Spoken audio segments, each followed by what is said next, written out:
একটা মেয়ে চাইলেই অনেক কিছু করতে পারে না, তাকে কিন্তু অনেক দিক দিয়ে বাধা দেওয়ার চেষ্টা করা হয়। তাকে বোঝানো হয় তুমি এটা পারবা না, ওটা পারবা না, এটাই তোমার নিষেধ, ওইটাই নিষেধ। মেয়েদের আসলে চারিদিক দিয়েই বাধা আসে, সেটা বাপের বাড়ি হোক আর শ্বশুর বাড়ি হোক।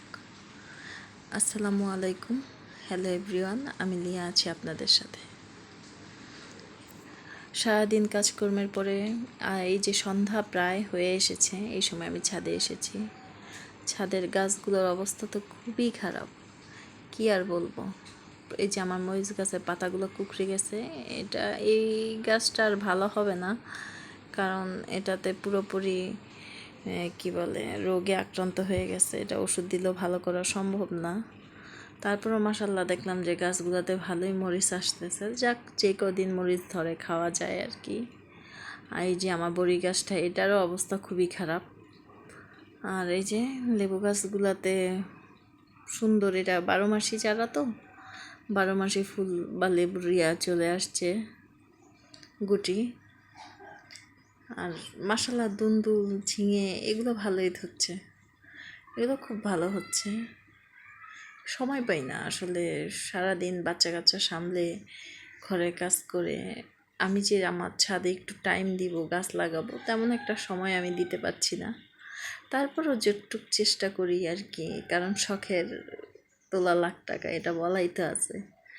এরকম আর কি চেষ্টা করি গাছগুলোকে কিছুটা যত্ন নেওয়ার। সকালবেলা আমার হাজব্যান্ড পানি দিয়ে যায়, আর আমি একটু বিকেলে আসি, মাঝে মধ্যে দুপুরে আসি, যেহেতু মুরগি আছে আমার, মুরগিগুলোকে খাবার পানি দিতে। কিন্তু দুপুরে আসলে তার গাছে পানি দেওয়া যায় না, আর এখন বৃষ্টি হচ্ছে, এখন দিতেই হয় না। বরঞ্চ এখন বৃষ্টিতে আমার গাছের অনেক ক্ষতি হয়ে যাচ্ছে। বৃষ্টিতে গাছগুলো নষ্ট হয়ে যাচ্ছে, লাল হয়ে যাচ্ছে, পাতাগুলো হলুদ হয়ে যাচ্ছে, গোড়া নষ্ট হয়ে গেছে অনেকগুলো গাছের। এই যে পেয়ারা গাছে গুটি চলে আসছে, আর এটা হচ্ছে আমার গোল্ডেন এইট পেয়ারা। এই যে আরেকটা কলা গাছ, এটার ভিতরে ট্যাঙ্ক ফল গাছটা একদম পেঁচিয়ে গিয়েছে। এগুলো যে আমি ঠিক করব, বৃষ্টির কারণেও ঠিক করতে পারতেছি না, আর সময়ও পাচ্ছি না, যেহেতু বাচ্চাদের পরীক্ষা চলতেছে। মাশাল্লাহ অনেকগুলো বীজ ফেলেছিলাম।